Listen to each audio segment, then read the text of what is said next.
Genesis chapter 1 ఆదికాండము 1వ అధ్యాయము 14వ వచనం నుండి 19వ వచనం వరకు 4వ దినాన్ని గురించి వ్రాయబడింది. ప్రియమైన వాళ్ళారా, ఒకే వీడియో చేయటానికి అవ్వదు, చాలా లాంగ్ అవుతుంది. కాబట్టి దీన్ని కూడా 2-3గా డివైడ్ చేసుకొని చేయటం జరుగుతుంది. కాబట్టి కంటిన్యూషన్ వర్సెస్ దయచేసి చూడవలసిందిగా మనవి చేయుచున్నాను. 4వ దినం గురించి మాట్లాడుకుంటున్నాం. ఇప్పుడు మనం దేవుడు సృష్టించినటువంటి సృష్టిలో మూడు దినములు ఏం జరిగిందనే విషయాలు మనం చూసాము. ఇప్పుడు 14-15 వచనాలు చూసుకుందాము. 14-15 వచనాల్లో ఏముంది? And God said, let there be lights in the expanse of the heavens to separate the day from the night, and let them be for signs and for seasons and for days and years, and let them be lights in the expanse of the heavens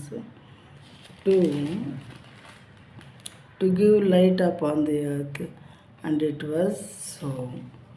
దేవుడు పగటిని రాత్రిని వేరుపరచున్నట్లు ఆకాశ విశాలమందు జ్యోతులు కలుగును గాకనియు, అవి సూచనలను కాలములను దిన సంవత్సరములను సూచించుటకై ఉండును గాకనియు, భూమి మీద వెలిగించుటకు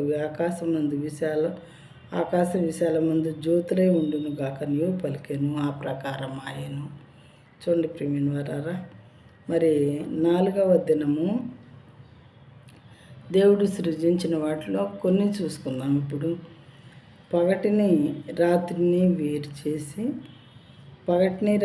వేరు చేసేటటువంటి మరి జ్యోతుల్ని కలిగించాడంట దేవుడు. జ్యోతుల్ని అంటే స్టార్స్ అన్నమాట.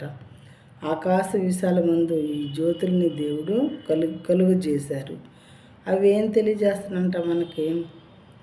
మరి సూచనలను, కాలములను, దిన సంవత్సరములను సూచించుటకే ఉపయోగపడుతున్నాయంట. ఇవి భూమి మీద వెలిగించుటకు అవి ఆకాశమందు జ్యోతులై ఉండును గాకని పలికెను. ఆ ప్రకారం ఆయన. ఇలా దేవుడు పలికినప్పుడు ఆ ప్రకారము అయిందనమాట. 4వ దినంలో దేవుడు చేసినటువంటి కొన్ని విషయాలు మాత్రమే ఇవి. కంటిన్యూషన్లో మిగతా చూసుకుందాం ఇప్పుడు.